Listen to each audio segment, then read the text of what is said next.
Good morning, everyone.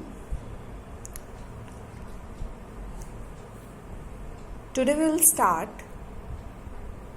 the chapter with what is a cell made up of, or cells and their common characteristics.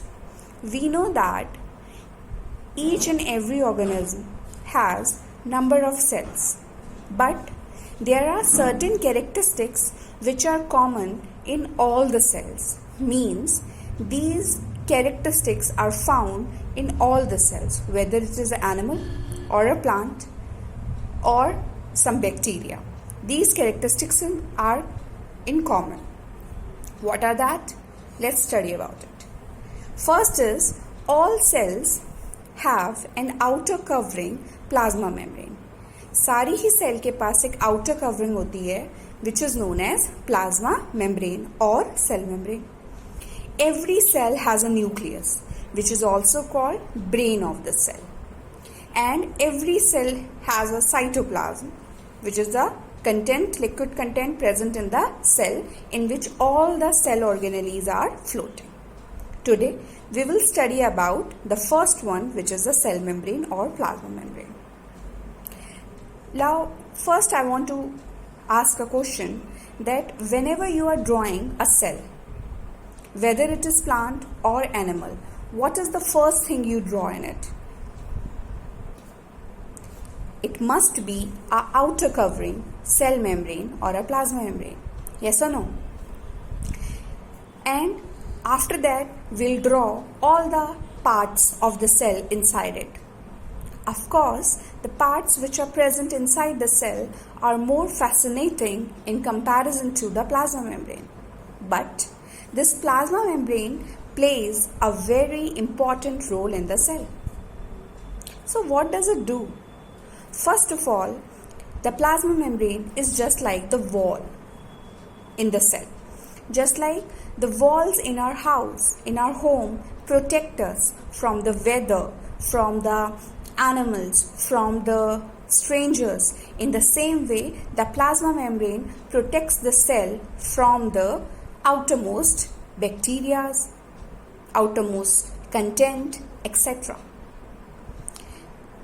Secondly, like the walls of a house provides it a definite shape, in the same way, the plasma membrane also provides a definite shape to the cell. Now, let's assume that if you have walls in your house, then you can keep all the furnitures, everything in your house in an organized manner.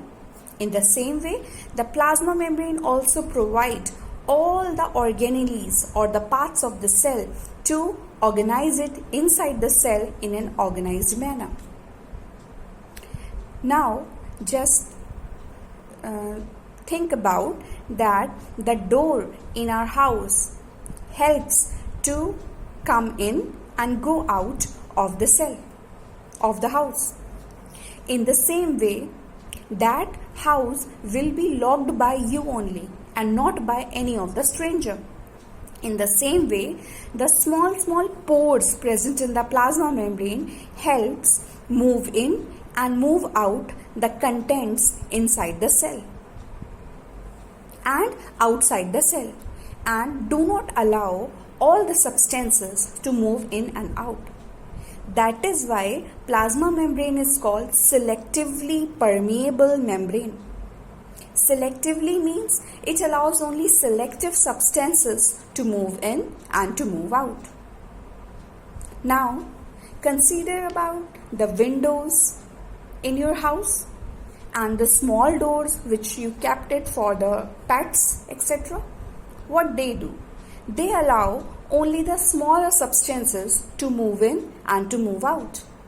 In the same way, the plasma membrane also helps only the smaller substances to move in and to move out. It do not allow the larger substances to move inside the cell and to move outside the cell. That is why plasma membrane is also called semi-permeable membrane, where semi means half. So it allows only some of the substances to move in and to move out, and this is a very important characteristics of plasma membrane. So we can sum up this lecture by the following points. The first one is, it is the outermost covering that surrounds the cell. It is present in all living cells, whether it is plant, animal or microorganism. The plasma membrane is present in all the cells. The plasma membrane is a thin, elastic covering of the cell that separates its content from the external environment. It is selectively permeable in nature. Imagine what separates your house from your neighbor's house. That is the walls present in your house. In the same way, the plasma membrane separates the content of the one cell from the content of the second cell. So, this is one more function of the plasma membrane, that separates its content from the external environment. Thank you.